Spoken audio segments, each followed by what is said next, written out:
Yeah, there we go. We love the live world, ladies and gentlemen.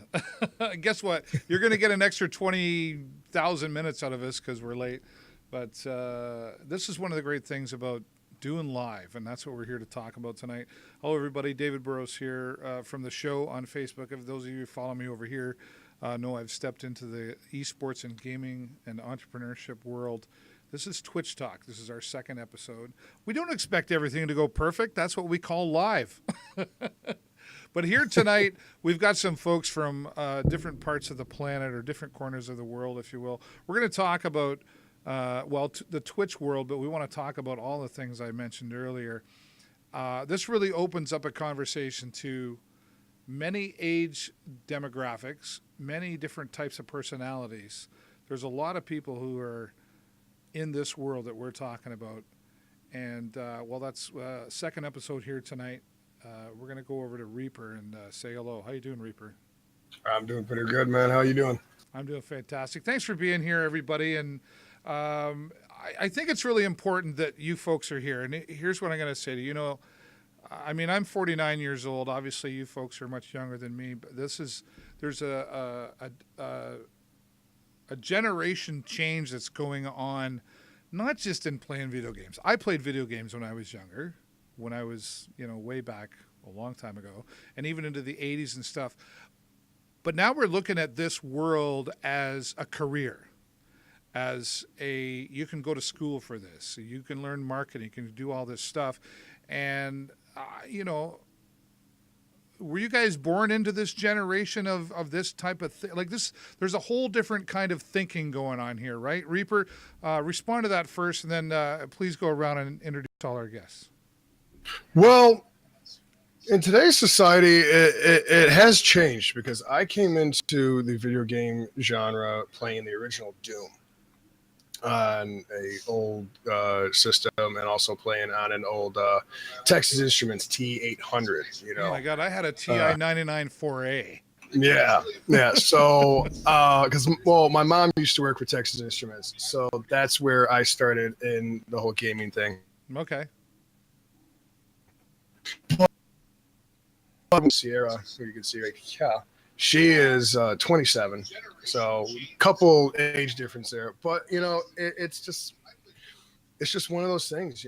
If you've grown up in it, and it kind of becomes a hobby and a passion in a sense, to where you can do whatever you want. If you know what you're doing, you've got a chance. It's not as simple nowadays as some of these kids think, hey, I'm just going to hit go live and I'm going to make buku bucks. It doesn't work that way. Yeah, no kidding. Yeah, well, it's created a new opportunity for different generations.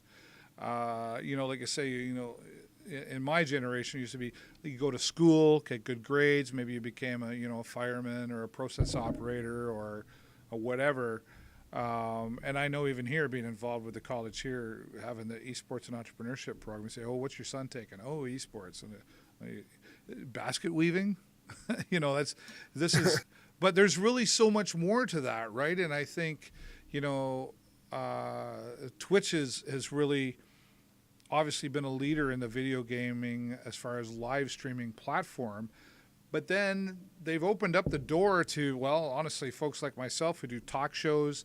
There's the creative side. You can do painting, whatever you can pretty well do anything within copyright laws on Twitch now. So how does one stand out amongst the rest?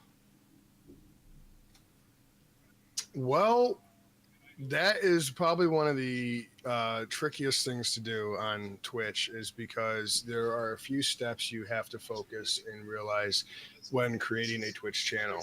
First, you've got to get yourself recognizable, and that comes in 4 steps, in my opinion. Your Twitch logo, your overlay, your audio quality, well, actually 5 steps, your video quality, and then the games you play. Yeah. All of those tie into the same thing. So if, I also manage another community called Small Streamers United, which StormCrow Esports is partnered with, and actually is empowering this community. So yeah, And we tell everyone who joins that you've got a few things you've got to get through before you become affiliated on Twitch, or before you can actually uh, try and make some money. And what that is it's that you've got to get through these first few hurdles. You've got to network, which is where Ascended and Bombshell are like the king and queen of networking with StormCrow. Yeah. Well, If you don't network, if you don't have a Twitter, if you haven't started somewhere, your channel's going to fail. But if you're going to have bad quality audio, bad quality, gameplay, like let's just say your bit rate's too low. if your sound's off for the first 30 minutes of a show.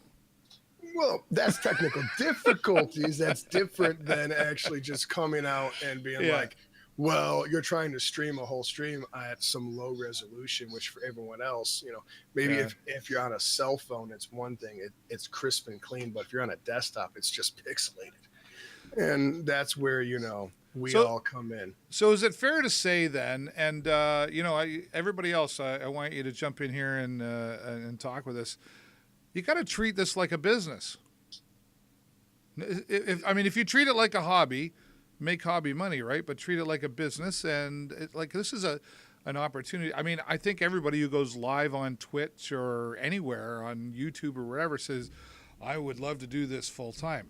Yeah, if this is what you love. But there's a lot of effort. There's marketing. There's work. There's financial investment. There's your time away from family, etc. This is all a part of it all, right? Let's Ascended, Sierra Fox. Anybody else want to jump in here? Yeah, I mean, it definitely can be taxed. There's sacrifices to be made, but it kind of comes into, what do you want? Do you want this to be a career? Do you want this to be a hobby? Do you want to do this occasionally for fun? And that choice is all up to you. Yeah, well, I mean, and that's, I guess, what it comes back to. Like I say, like if you're going to open a car dealership or whatever you're doing, you're selling, you're running a business, it has to be treated as such, right? And there's, I mean, I'd love to spend every day and every hour of my life with my wife, but she also understands that, well, okay, you got to work, you got to make a living, and all that stuff too. How do you balance that as here you are as a couple, which is interesting. You've got both of you involved. Sometimes it's just one or the other that's doing the stream, and the spouse behind the scenes that we never hear about just obviously loves and supports. But how do you guys as a couple that do this find the balance in all of it? It's a lot of setting boundaries. We understand that the streaming and esports, it's a balance. You need to dedicate a lot of time to it. But obviously we have to dedicate a lot of time to each other as well, and to our kids, since those are involved. So it's finding a lot of boundaries of, hey, this day we're not going to do anything that has to do with StormCrow, that has to do with streaming. So Sundays are typically our set day that we don't do anything with that. We hang out with each other, we hang out with our kids. It's a lot of finding that kind of balance, where if we need to up our take on networking or streaming, hey, I want to do a, special stream, and it's going to cut into your time or our time. It's a lot of communications. Yeah, so I mean, I guess like tonight's an example. This, by the sounds of it, normally would be a night that you're on your own or whatever. So you've obviously gone out of your way to say, okay, we want to do this thing for whatever reasons. Somebody's looking after the kids, right? So just again, like any business, you make these decisions to do certain things, and that's again the cost of doing business, I guess, right? So. Sierra Fox, what about you? Haven't heard anything from you yet. She's like, oh, he wants to talk to me now. With when I first met Reaper, that's one of the things he did tell me, is that he was into streaming. He actually got me into streaming. Yeah. So, but it's like Bombshell said, you have to dedicate time in between both, and it's just a task that you have to do. So. Yeah. Yeah, I guess there's a lot of different things that happen. Let's talk Twitch specifically. I mean, Twitch started out as strictly a video gaming broadcast platform, and it was actually a part of their policies that you could not do anything else except video gaming. Myself, as somebody who's been doing talk shows in the internet world for about 10 years, I looked at Twitch and I was like, oh man, this is new and I should get into this. And I did a couple broadcasts and it was like, hey, buddy, you're not allowed to do this here. But then in the last, I guess, about year, they really opened up that door, as I said earlier, to talk shows, to creative, to pretty well anything that's within the legal copyright limits. And this goes out to everybody, what would you say is one of the biggest strengths of Twitch compared to, say, any other social media we'll say Facebook or Twitter or YouTube or anything else? There's a lot of similarities, but there's a lot of big differences here. What's the strength of Twitch compared to the other platforms? It's definitely going to be brand recognition and potential growth with Twitch. Twitch has a lot of gateways for people who are starting out to earn not only a presence in the content creator world, but also financially that Facebook, Twitter, YouTube don't offer to people who are just starting. Yeah. Go ahead. Well, like for instance, let's use YouTube as the perfect example, the perfect head to put on a chopping block, I guess you could say, is on YouTube. You can go ahead and you can hit that go live button, and you might only get 1-2 viewers, which happens on Twitch, to anyone starting out. Yeah, but we've all been there. But there's no potential to. There's no perk on YouTube. You get your subscriptions, but it doesn't mean anything. It all depends on ad revenue on YouTube nowadays and monetization of the channel. Twitch has come out with their affiliate program and then their partnership program, and the affiliate is what allows you to straight up, start earning money. You've got to hit a certain set amount of goals, and then you're allowed to start, making bits, which is 1 cent for every bit, and then donations and all that. And then you got the potential of becoming a partner once you hit another set of goals, which is the hardest ones to hit. But YouTube doesn't offer that. In Mixer, for instance, their requirements for partnership are astronomical. Yeah, like Twitch makes it look like it's a cakewalk, which it's not. It's a grind in itself, but brand recognition is one of the biggest things. People come into all of our channels and go like, hey, you're part of StormCrow. And it's like, well, yeah, that's cool. All right, I'm wearing the jersey. yeah. See, a lot of good points there, and I'm going to come back full circle, respond to all your points. Sierra, what about you?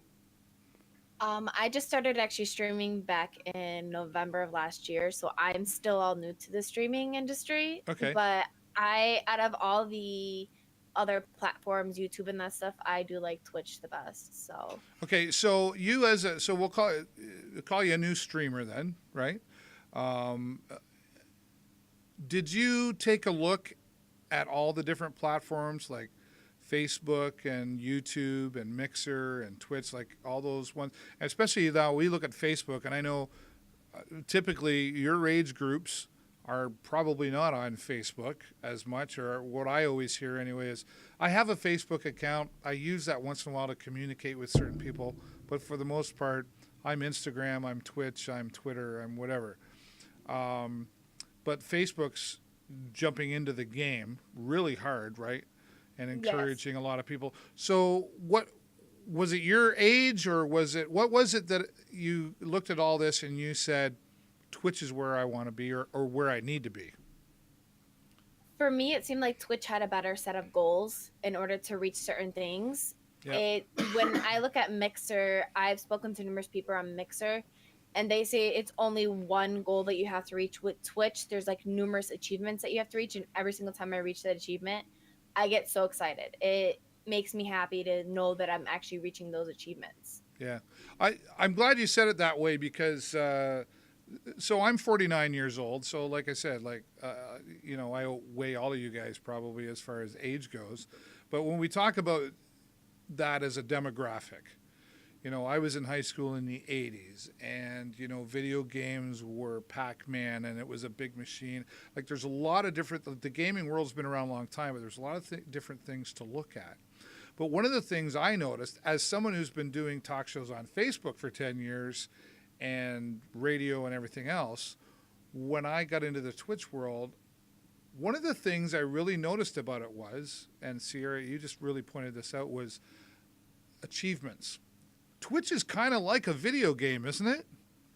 When you play a game, whatever your video game is, you go, okay, I got to get to this level, and then I go to this level, and I go for it, and I have these achievements. And when I get there, and you get excited, and it might just be pennies, or it just might be, oh, I get that emoticon now, or whatever that is. Is it fair to say that Twitch has built their platform kind of based like a video game of achievements? Absolutely. Yeah. Yeah. Yeah, and that's kind of, a big part of, I think, what's made them work, especially for the older guy who, I talked to someone earlier today and they were like, oh, Twitch, I thought that was just for young kids and video games. And I'm like, well, I guess I'm a 49-year-old big kid, but that whole achievement level thing and how they kind of created the platform to, like I say, those achievements like a video game. Do you think, it seems to me like that was pretty intentional, and it's pretty encouraging whenever I finish a stream, and you maybe shouldn't do it, you go, okay, I'm going to my stream summary. What did I do? What happened? We get all excited, or I'm going, how many views do I have right now? Do we rely too much on how many views we have though? No. Actually, what you just mentioned is one of the best things to do, is to go back to your old VODs, or your video on demand is what that stands for, and watch your stream and see what it is maybe needs to be adjusted. Maybe your bit rate needs to be raised or lowered. Maybe your audio's coming through, but your video's not, and there's so much. But going through your channel analytics is the best thing to do, and in StormCrow, part of our stream team, which Ascended and Sierra can attest to, that's one of the things we want every week from our stream team, is we want your stats, because we can go in and we can look at what might you be doing wrong, or what might be going wrong in your channel that you're not getting the views, or are you just blowing up out of nowhere, and what are you doing right, and how can we recreate that on a daily basis every time you go live? And that's the whole thing. So going back into your channel, into your stream summary, and looking at your views and looking at what time they spiked is the best thing you can do as a small streamer or a large streamer, because that tells you everything you need to know. What country your views are coming from, who's watching you, are they mobile, desktop, iOS? Yeah. You name it. It tells you everything you need to know. And doing that is the best part. So, you mentioning that is just, it shows right there, it's just, why did I get so many viewers? Yeah. The only thing, and I agree with, I'm going to agree with most of that, and I'm not really going to disagree. The only one thing that I wish we could turn off, and I said this on last week's show, was that viewer count while we're live. And the reason I say that is because everybody starts somewhere, and I think sometimes when we're live, one thing we do is we keep looking over and going, oh, I have so many viewers. Okay, if we could just turn that viewership off and focus on the camera and the entertainment value of what we're offering, whether you're doing a Bob Ross painting impression, or we're doing a talk show, or we're trying to be the best at Fortnite, whatever that is, if we could just turn that viewer count off and act like there is 100 concurrent live viewers. I don't think there's anybody in here who would not want 100 concurrent viewers, never mind 55,000 or whatever. Do you think we look at that viewer count number too much though during the broadcast? I, to be honest, sometimes do, but what I was always told to do is that whenever I have my stream up on my second monitor over here, is what I usually do is that I cover that viewer count so I don't see it at all during my streams, because they always say it's like once you hit like 13, 11 viewers and then all of a sudden it drops down, it's like that whole entire person changes. It's like they don't talk that much, they get disappointed on all the viewers that they just lost, so it's like it brings that person down. So. Well, if there's one viewer on there, and I know it's my son because he feels like he must watch his father's show, right? It's true though. Like it's a good point. Like, do you talk the same? Do you treat it the same? And that's kind of what I'm saying is if we could turn that viewer count off and just act like so many people. You talk about the hockey game earlier. It's really easy to talk about a hockey game when your team's winning. It's tougher to ask the questions when you know your team just lost and they've lost 6 in a row. Just saying, right? So how much? I guess how much of emotion comes into what we put into our streams? And to add to that, let's talk about video game titles. Who wants to go first on what do you play? I consider myself a variety streamer. I will play just about anything. I really like, RPGs, things like the Skyrim, Assassin's Creed, things of that nature. Right now, I've just been exclusively playing Overwatch because really that's all I have at the moment. Yeah. But anything really that catches my eye, I'll play. Yeah. Now, you say variety streamer. I've always found that category of a streamer interesting because I've seen people say, well, I'm a variety streamer, but they really only play 3 games that they really like. Yeah. To me, a variety streamer is more, I like RPG or I like Dungeons and Dragons or multiplayer, whatever that is, but I'm willing to look at 10 different multiplayer games and try it out. Exactly. And then variety streamer could also even include, because oftentimes I'll do the IRL stuff. Yeah. So I don't always play video games. It kind of just whatever I'm feeling, or if my community has said, hey, we want to see more of this, then I'll make that happen if I can. Yeah. But as a variety streamer, do you also set your limits? Because like I know I consider myself a variety streamer. I'm doing a talk show every Sunday night, which is typically my following knows me that way. And when I come into the Twitch world, so then tomorrow night, shameless self-promotion coming here, folks.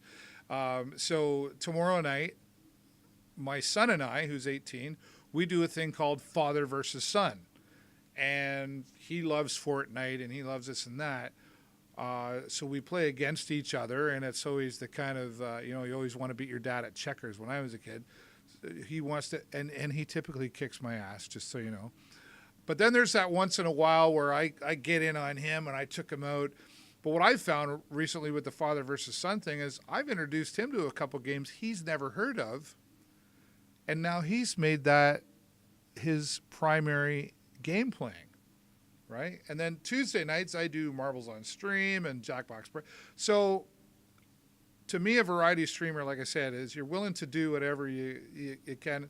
But do you draw a line at some point that your audience says, well, why don't, I'd love you to play that? And you go, yeah, no, that's not me. I do, yeah. Yeah, I think we all have that. Yeah, like take PUBG, for example. I'll play it every once in a while, but it's not really why? my type of game. It's just not my type of game. I mean, I enjoy it on occasions. There's streamers that can play by themselves. It's one of those games that I really can only play if I play with a group of people.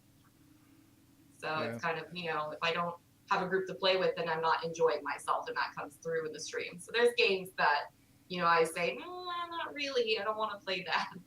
Yeah. Well, and we all want the views. We all want the analytics and everything. And again, I go back to the Facebook world, I do a political show too, and I'm like, it took me like a long time to go, do I really want to do this? I will, but a certain way. Like, why do something that you're not going to enjoy? We all want the views. Am I willing to we talk about sacrifice earlier. We talk about sacrificing time, sacrificing family, and all that stuff. Are you willing to sacrifice your own integrity or beliefs if you're getting 12 concurrent viewers right now? What would you sacrifice to get 100 concurrent viewers? Do you guys hear what I'm asking there? Well, here's the thing: is if you're gonna play a game that you don't enjoy playing, it's gonna show. Whether and that's the part of like, and that's one of the best things is I'm a avid believer that a streamer should have a webcam because it depends on the game you're playing. If you're playing a horror game and you jump out of your seat because let's use Alien Isolation as an example, and that alien pops out and just rips you out of a locker, you're going to jump in your chair. Your viewers love that.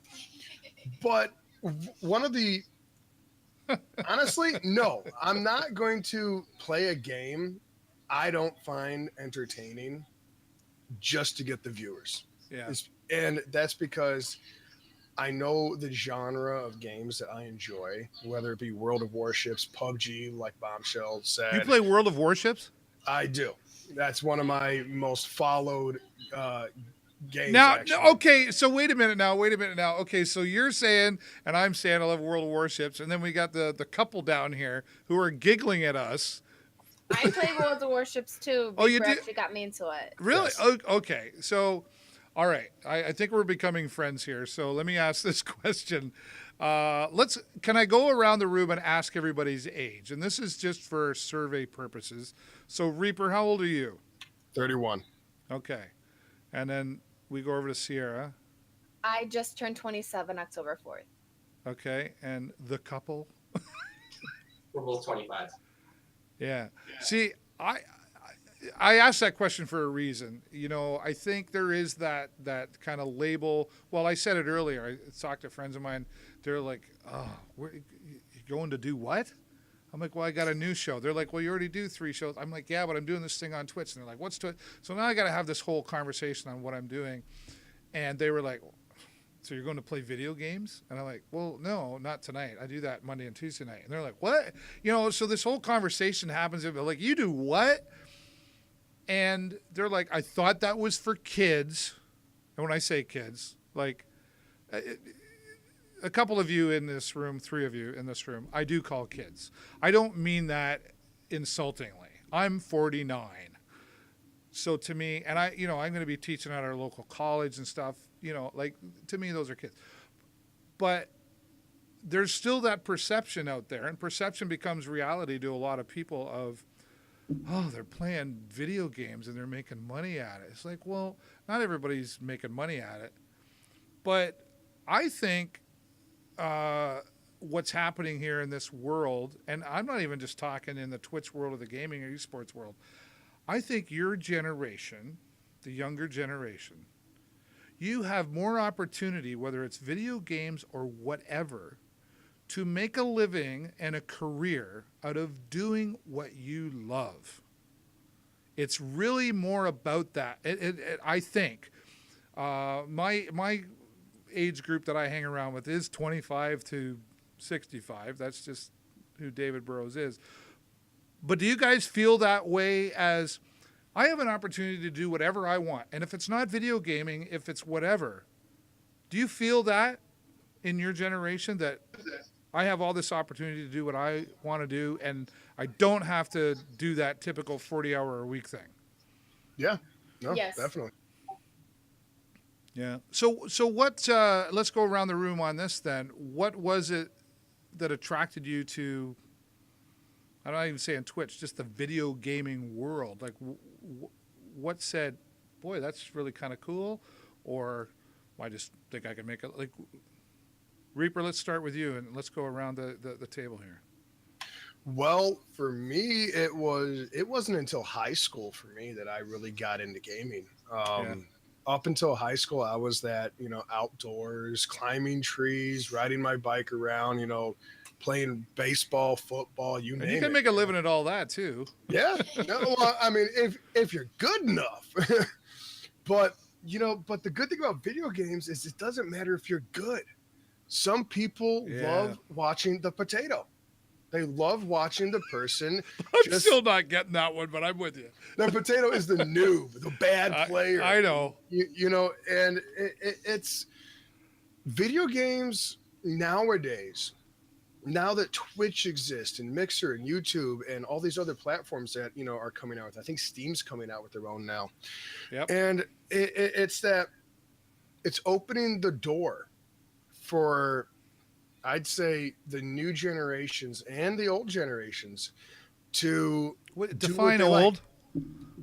I'd say like the last 20 years. The last 20 years, 80s till now, those born in the 80s till now. Yeah, keep going. But like, for instance, I'll give you an example. World of Warships, there's a player, Kevy Seb. He's like in his 70s. Yeah. He plays World of Warships. And I had a chat with him. He's pretty cool. Yeah, he is. He's pretty cool. But nowadays, it's just like, what brings you into gaming? For me, it's meeting new people. I've run communities and clans for the past 15 years. And, being invited into StormCrow Esports and now managing Small Streamers United, it allows me to meet so many new people. Yeah.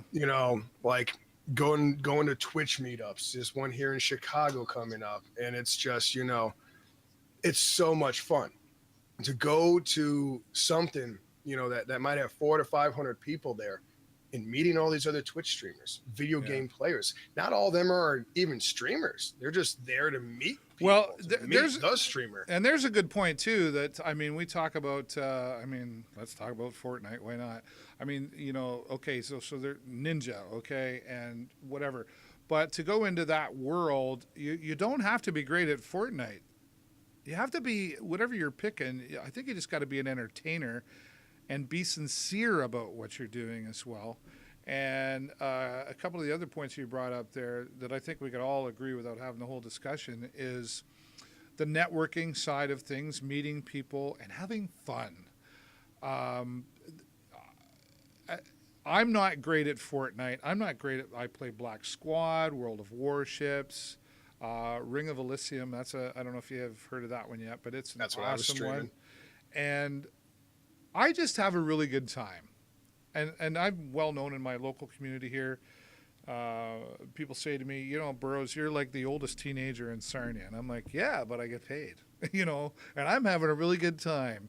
But that networking thing is changed as well. And I want to continue on going around everybody about the previous question, but that networking thing has changed to what networking is compared to, say, 15, 20 years ago when you did it all in public. I've got friends, and I mean friends, all over the planet.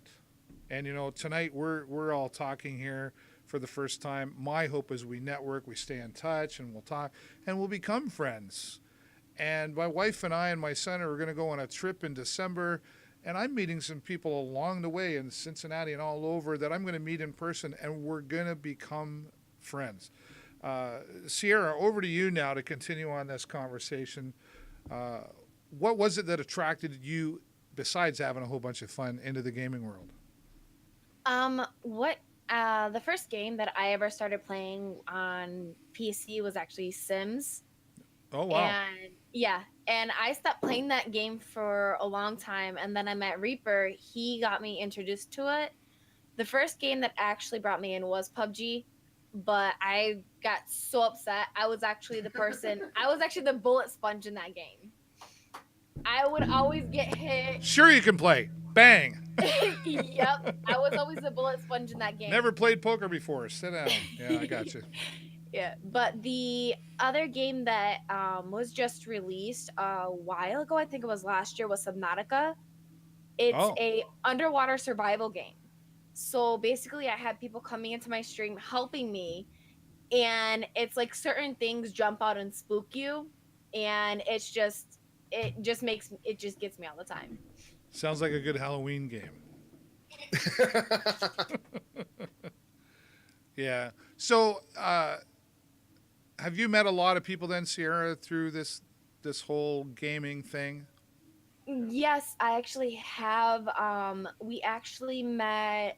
There's a streamer named Fat Johnny, and we actually met him up at the Twitch community meetup last year that they had, Okay. and we stream with him all the time, talk with him and everything. So Yeah. Well, that the networking world, and we'll move on to what I call our couple of the evening in just a moment.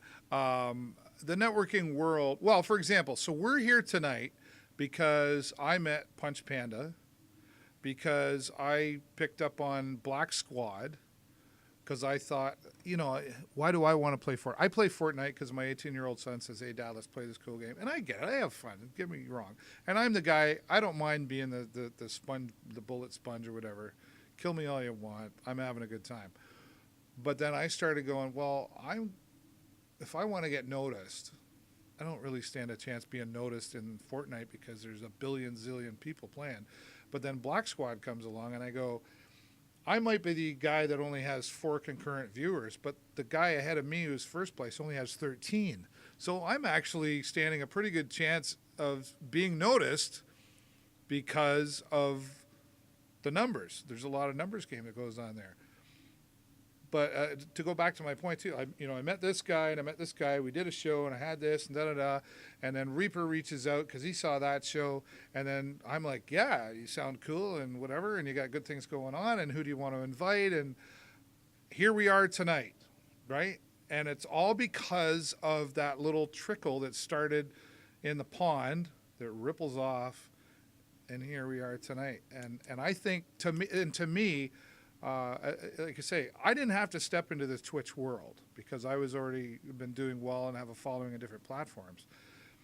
The reason I stepped into the Twitch world was because there's a whole, I don't want to just say it just for an audience sake, but there's a whole other bunch of people out there that I haven't met yet. And I just want to learn from everybody. I love everybody.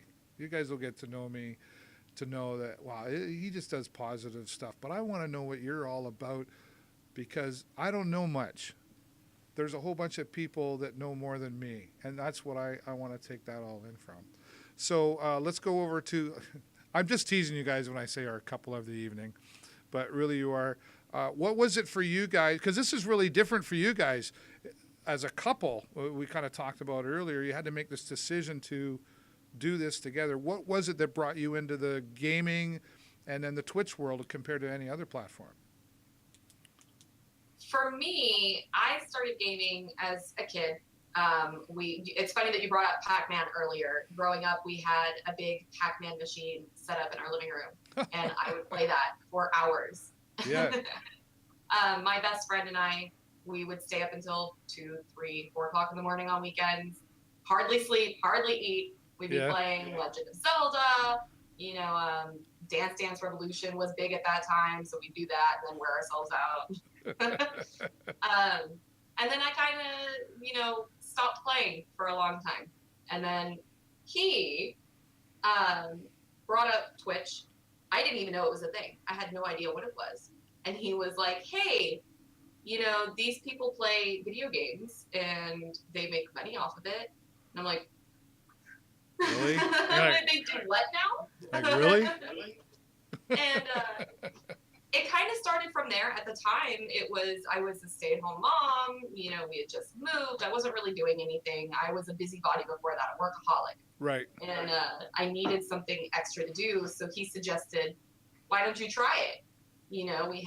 At the time we had a PlayStation. We had games. He's like, go ahead and give it a shot and see how it goes.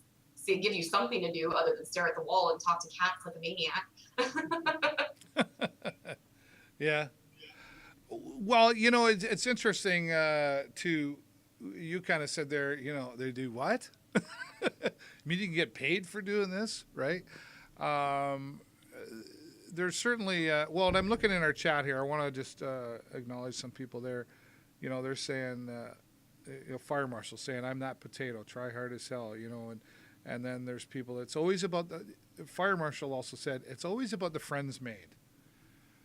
And I think that's, I think back in my day, like you went and you hung out, whether it was the bar or the mall or whatever, you bumped into people and you got to know each other because the guy or the girl you hung around with introduced you to somebody else and stuff.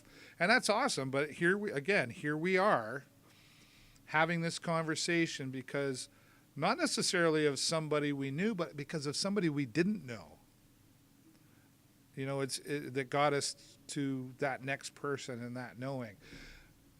I enjoy the streams of people where, you know what, I'll watch Fortnite, but if I'm going to probably come to all your streams, and if you play Fortnite, I'd be like, well, there's a better game I'd enjoy. But because of our relationship now, or because of how you are, and I don't need you to describe the game you're playing. I can see that. It's what you talk about and how you engage with your audience, I guess, during those streams. I want to touch on something that's a bit of a sensitive area in the Twitch world, and I don't want to come across stereotypical, but I'm going to for a moment. As a female in the Twitch world, see, I see the looks already. So I'm going to go right to the females. What are the advantages and disadvantages of being a female in the Twitch world?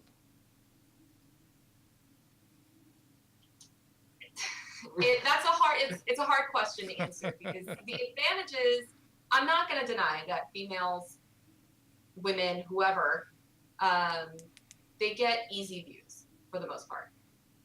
It's pretty easy. Because why? Because the demographic of video games gears a lot towards men still.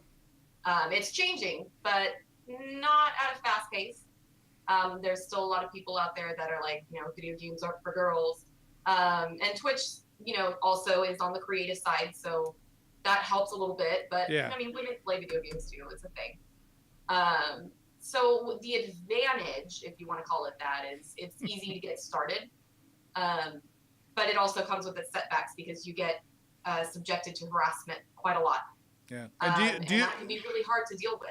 Yeah. And when you're streaming, do you discover that? I did. I wasn't expecting it. I wasn't expecting comments that people would make, advances that people would try to make. I think it made it easy because I made it very aware. He was very present in my stream. He was an excellent mod. Yeah. Because he hammered everybody. Yeah. But it's hard, and especially if you already struggle with mental illness of any kind, trying to figure out how to overcome it can be very consuming on the mind. I'm a people pleaser. I don't like to upset people. There's always the fear of, if I'm too hard on my channel and my viewers, am I going to stop getting viewers? Because they're not going to come back. Exactly. Well, she's so mean. She doesn't let us, she's mean to guys because we can't. You make a good point in that, and I appreciate you bringing up the mental health issue. I talk about that a lot in my community, and I'm seeing more and more people on Twitch. That's just what their channel's about, strictly. I don't know if you know Ashley Christ and M Anxiety, and they're fantastic. So how do you, if you already have those issues,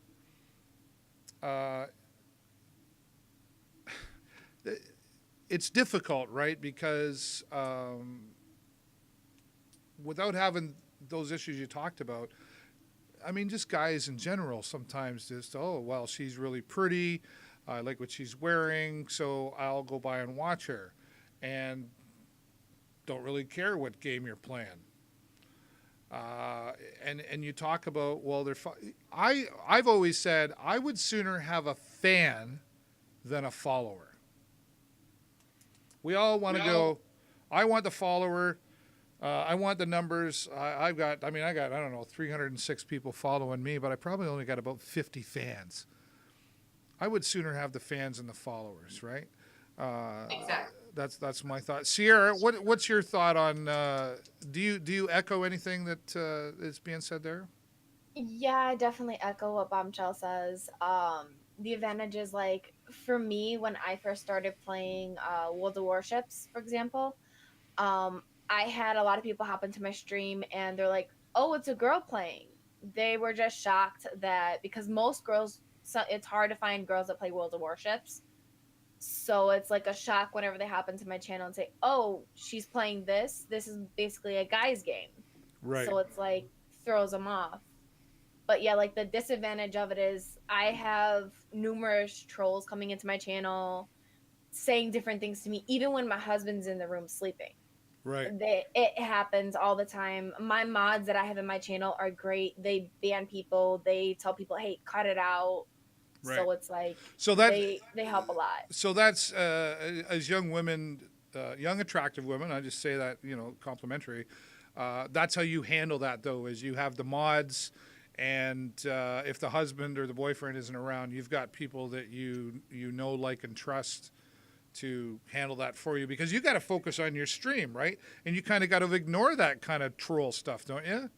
Yes, to an extent. Yeah. This leads into StormCrow, just because that's something that we aim to tear down. There's a lot of, stereotypical behaviors and walls within the esports streaming, all of that. Sure. Women, whether what your sexual orientation is, anything to that nature. It's, if you're not a straight white male, you're gonna have a hard time, and we try really hard to break that down. And so in my stream personally, when I first started, this was before StormCrow, or what I wanted to do, or the statement that I wanted to make, I mostly let him handle it. Any trolls that came in. Now I have no problem naming and shaming them in my stream live when it happens. So that's not acceptable. Well, and I think that's a good point that you bring up, because, okay, obviously our husbands, boyfriends, or, however, whatever that looks like, there's an emotional attachment there. So, naturally he's going to come to your defense, as he should. But then there's also a point, too, where you have to do it yourself and say, hey, listen, I don't need my husband or my boyfriend, or in my case, my wife or whatever, to say anything. I'm telling you, this is my room. This is my production. This is my space. And I've always said that about Facebook, or you hear the thing of, oh, Facebook, there's so much drama. You know what? You can go to my Facebook and any of my Facebook pages. You will not see any drama. So what am I doing differently that the person who has drama on their Facebook or their Twitch or their whatever? What are you attracting? If you're, you might say, well, I didn't attract that troll. No, you probably didn't. But if that's all your channel was about, then you are doing something that's attracting that. Because we put ourselves in front of the camera, or we create our channel, or whatever label you want to call it, there's always going to be a few that slip in through the cracks. Do you ever though take the opportunity, and I've learned this years ago, but I heard somebody in your age group say, I took it as an opportunity, though, to try to turn it around to make a new friend. Do you ever try to do that? And obviously you can only go so far, but do you ever see it as an opportunity? There is one person in my stream that he's a big jokester in my stream. His name is Big Papa. And the one thing, I have new mods every single time, and he'll come into my stream consistently, and the new mods don't know about it. They'll time him out. And he comes in and says boobs all the time in my channel. He jokes around. He's a big jokester, and he's so much fun. He's a good troll. Yeah, okay. Yeah, he's a good troll, is what you could call it. He's the ones that come in to kind of make you blush and make you have fun, but he's not there to belittle you in any way. Well, it's okay to flirt, I guess. But women have it so much harder in the gaming streaming community, I guess you can say, because I can barely see Ascendant because the lights are so dark. But like when Sierra started streaming, I told her one thing: don't use your real name. Yeah. Because you don't know who you're going to come across. So I built her the computer and, and all that. And I forewarned her, I'm like, you're going to have trolls. You're playing a lot of games that are a stereotypical, a guy game, a World War II naval game. Come on. most people don't expect a female to play it. Right. And right. And I feel we bad. judge even if we don't mean it harmfully. Yeah. We judge. Yeah, it's just the way it happens. And the way I look at it is, women have it sometimes the hardest, and yet sometimes the easiest. Because Twitch, come on, Twitch will partner a random. I think Bomb can attest to this. It happened early on in my StormCrow days.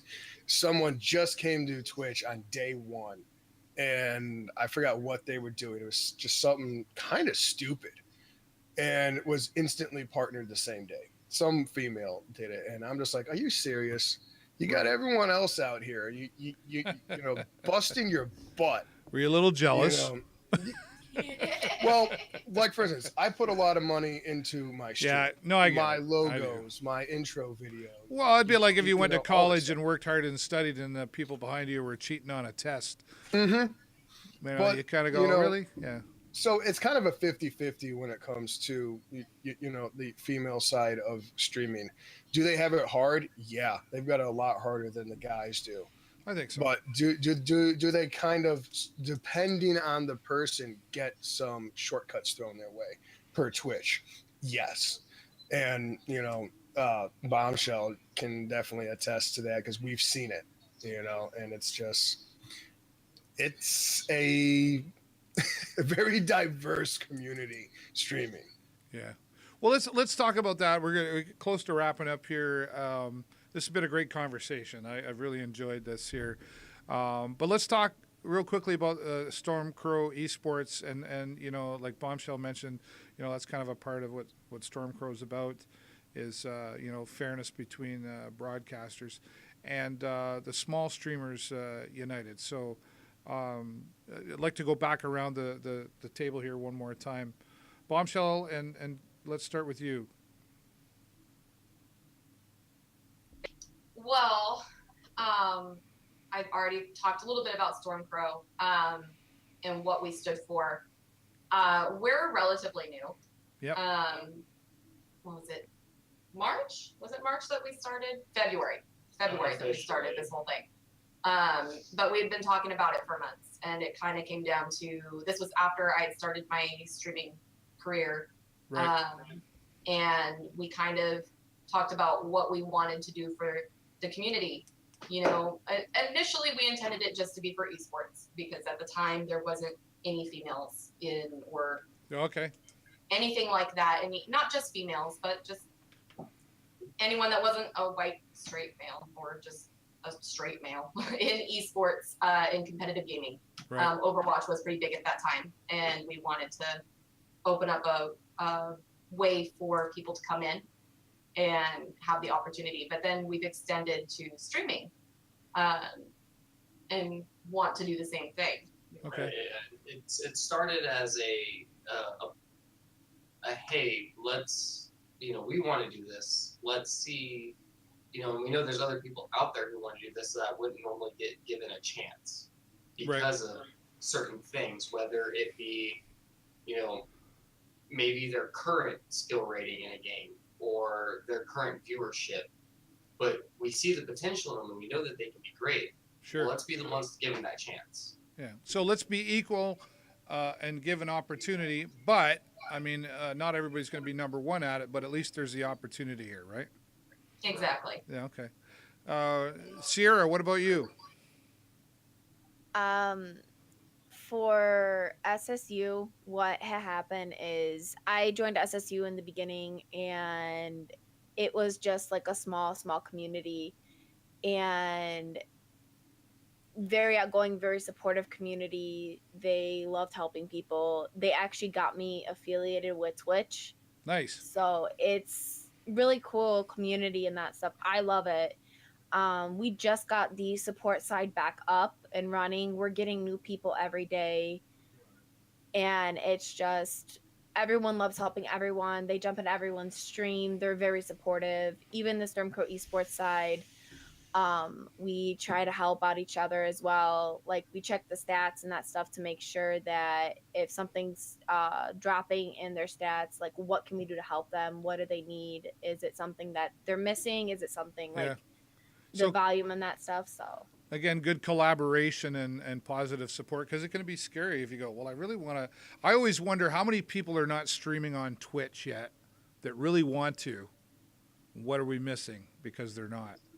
So it's great to have these communities. Reaper, I'm going to give you the last 30 seconds to wrap it up, and then I've got to move us on here. Well, StormCrow Esports and Small Streamers United merged back in, 3-4 months ago, I want to say, Ascended. And it was just before a very big transition. And what had happened is an old co-owner kind of lost his way, I'll say. And but having StormCrow now empower Small Streamers United, has opened the door to so many small beginning streamers to now have a window into the esports side of things. We take members from SSU, bring them into StormCrow, and put them on the stream team, contract them in, and just have them be like, hey, play what you want, have fun. And when we go into the competitive side, there's your door. It's already been open for you. And Small Streamers United, the biggest thing about the community is getting the beginning streamers a chance, no matter how small, to first get them affiliated and then try and get them partnered. But more importantly, to teach these new up-and-coming, so one day mainstream streamers, how to network, how to get their streams on par, whether it be video quality, and all the, the bullet points that go into how you're streaming, quality of things. And that's why we're here. I am now the general manager of SSU. I've got StormCrow behind me. I've got 8 to 10 mods that sit behind me to deal with stuff while I'm busy at work, because my job, I don't have time to sit in Discord and manage, everything. Right. But our point is to get the small streamers. And some people will say, well, don't you feel that naming yourself small streamers is you're defining yourself? No, by no means. We're not defining ourselves as small streamers, because I've got, 500 and some odd followers. I've got a good viewer base, that I, fan base, as you'll put it. Yeah. And that's what I want to give the chance to everyone else to do. And that's what we do. Is to give you, the small streamer, the chance to make money, to learn how to do it the right way, instead of sitting there for months on end with no viewers, no followers. And then you sit there and you get burnt out. You're like, man, what am I doing wrong? Well, now you come to us. And it's not even so much of you're not doing anything wrong. You maybe don't know all the things you need to be doing. Exactly. To picture a graphic of a brand, but I don't know how to do that. So the support is there, which is fantastic. And I understand there's that conversation of small streamer. Should you label yourself that? That's an ongoing topic in the Twitch world, right? There are many successful ones that will say, well, you shouldn't do that. I agree, sorta. And I disagree, sorta. Like there's 2 sides. There's 4 sides to that coin, actually. It gets to the point where people start talking about, you're putting yourself in that mindset that you'll forever be a small streamer. And that's not necessarily the case. No, I don't think that's what Small Streamers United is, or any small streamers community. I think it's just saying, we're starting out, we're new, we're fresh. Please come and support us. I'll give you an example of small streaming world. So last night, my wife and my son and I, we sat in the living room, and we're going to have family game night. Now, back in my day, and even back in my day, we always made my son play board games like we did when I was younger. And that's fun. But we also said, well, if we're going to make him do that, we kind of have to go into his world too. So what we did was, on the big screen television in our living room, we found a channel that was having marbles on stream. And we all pulled up the Twitch app on our phone, And we sat in the living room as a family, and we played marbles on stream together. And of course, we had the camaraderie. It was like, oh, I can't believe you beat me. And I mean, it's the silliest game that you have no control over other than typing !play. We had so much fun. My wife, who I got her hooked on. My point being is, we did this as a family and we had some fun.